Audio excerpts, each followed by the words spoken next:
Cobalt Show. Here she is in all her glory.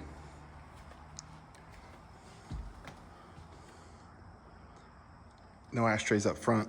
However, the ashtray Steph mentioned in the podcast, right here, empty. Cigarette lighter, cup holder, other cup holder, giant glove box.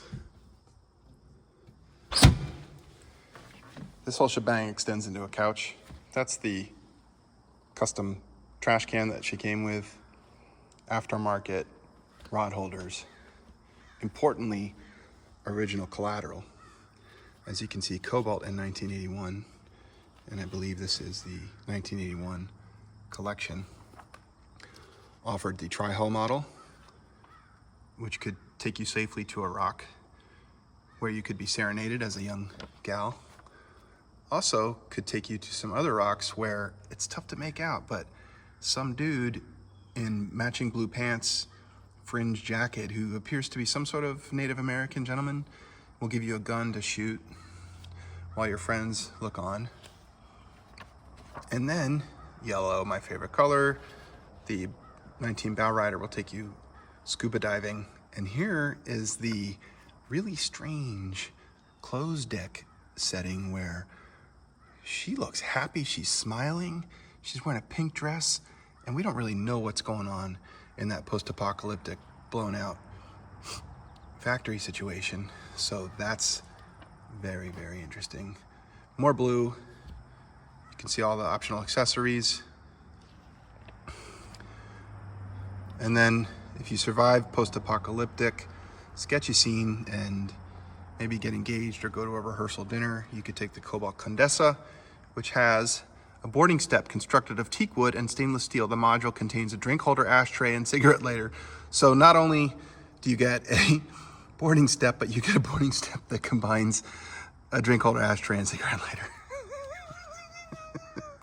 Don't forget, these boats can be driven easily, even if you have a perm. And there's some stuff about construction, but who cares? Lots of, well, a few different distinct color combinations.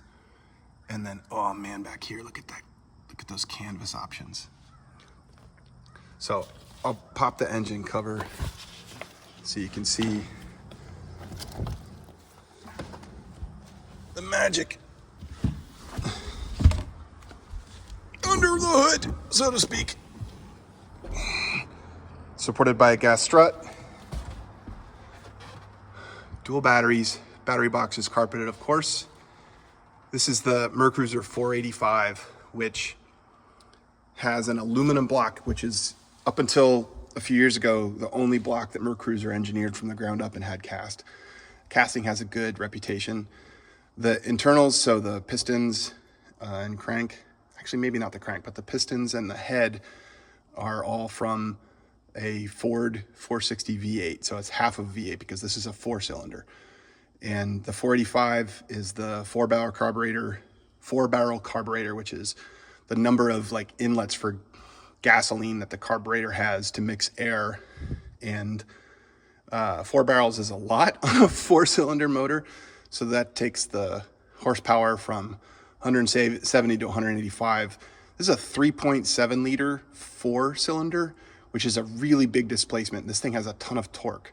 Torque's important in a boat because it's under constant load, and the big displacement 4-cylinder with a long stroke allows you to generate a bunch of torque. Torque. This thing came with a pretty sweet voltage meter so you can check your batteries, and oil change pump plumbed in. It's just been meticulously maintained, and I'm going through the manual in reverse because it got like extensively winterized every year. It's freshwater cooled. That long cylinder down there is a heat exchanger. So that takes water in from the river or the ocean and exchanges the heat from the coolant in the engine with that water without mixing the two. That means that the block doesn't have salt water or, muddy fresh water running through it, which helps it last longer. So that's kind of like a high-end option. Not a lot of pleasure boats are freshwater cooled. Boat engines that are higher performance and maybe more temperamental are. This one has a reputation of being higher performance and more temperamental. There's a water-cooled stator, which is like something like an alternator. I don't know a ton about it. I'm gonna read more. That doesn't have a great reputation. So these things are like get a bad rap because if you don't take care of them, they'll overheat easily because you need to keep that heat exchanger clean or it won't work right. Kind of like if your radiator gets clogged up in an old car or even a new car. Anyhow, there she is. I have a battery charger on her right now. And underneath here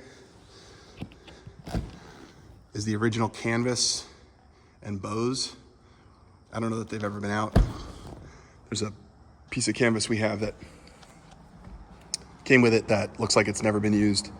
Ski locker down here, full of a bunch of stuff, including like a carbureted battery box cover, but that's for your water skis. I think that was a secondary edition, that stereo mount, and it's got a bunch of speakers in it. Back here again,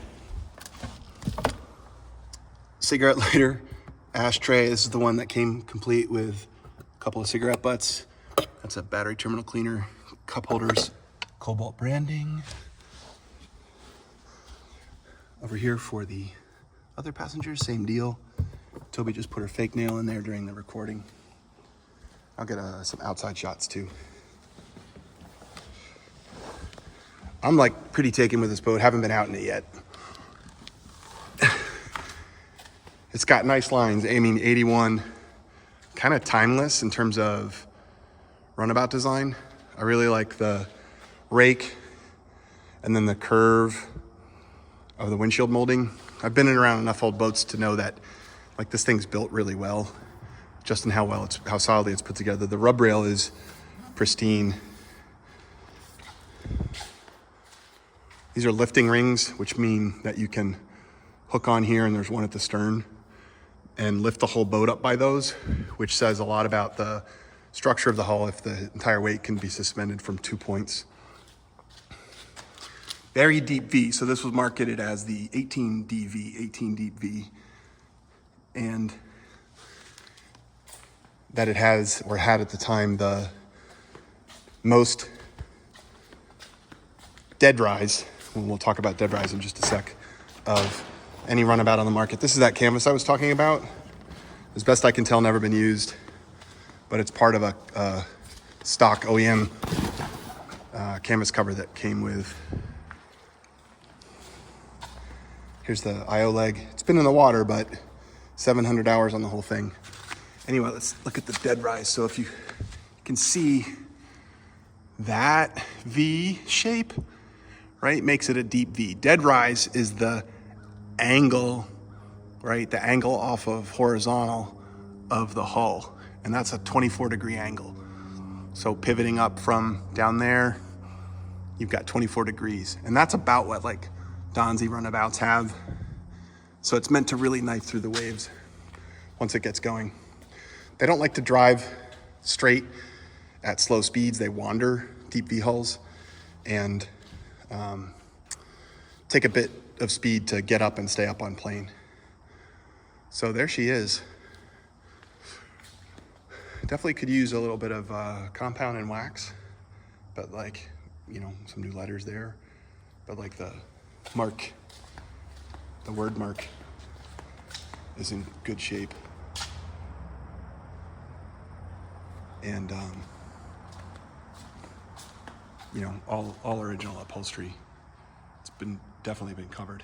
Came with a awesome trailer as well. Surge brakes worked, just meticulously maintained by that single owner.